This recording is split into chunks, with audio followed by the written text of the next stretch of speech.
America Iran जंग की वजह से जो पाकिस्तान के इदारे हैं, यानी कि स्कूल हो गया, उसके अलावा कॉलेज वगैरह जो है, इनको बंद करने की तजवीज़ जो है वो पेश कर दी गई है। और इसके किसी वजह से ही जो है साथ साथ जो है इम्तहानात जो आपके हैं वो भी मुलतवी होने के काफ़ी ज़्यादा चांसेस हैं। तो इसकी रीज़न ये आप ये सोचेंगे कि जंग जो है वो ईरान और जो है अमेरिका की है, लेकिन हम जो है वो क्यों छुट्टियाँ पाकिस्तान में ये छुट्टियाँ क्यों हो रही हैं। लेकिन ये जो क्लासेज हैं ये जो आपकी कोरोना वायरस की तरह ऑनलाइन क्लासेस जो है उसका आगाज किया जाएगा। यानी कि इसमें ये वजह है कि अब तवानाई का बहरान बहुत ज्यादा होने वाला है, क्योंकि तेल और गैस जो है इसकी किल्लत जो है उसका सामना करना पड़ेगा।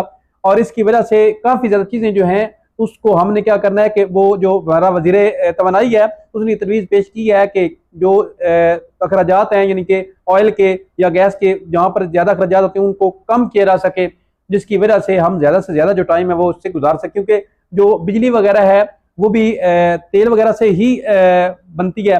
तो इस वजह से हमारे पास जो मार्च है इसका ही ऑयल जो है वो मौजूद है। इसके बाद हमारे पास जो है मजीद ऑयल मौजूद नहीं है पाकिस्तान के पास। तो तवानाई के बहरान से बचने के लिए ये तजावीज़ जो है ये पेश की गई। आप देखते हैं कि इस पर अमल होता है या नहीं होता। तो आप लोग ये बताएं कि क्या आप लोग ऐसा चाहते हैं, अगर ऐसा हो जाता है तो क्या ये सही है या ये गलत फैसला है। तो आप इस बारे में जरूर बताइएगा कमेंट में, लाजमी। हर बंदे के कमेंट का मुझे वेट रहेगा।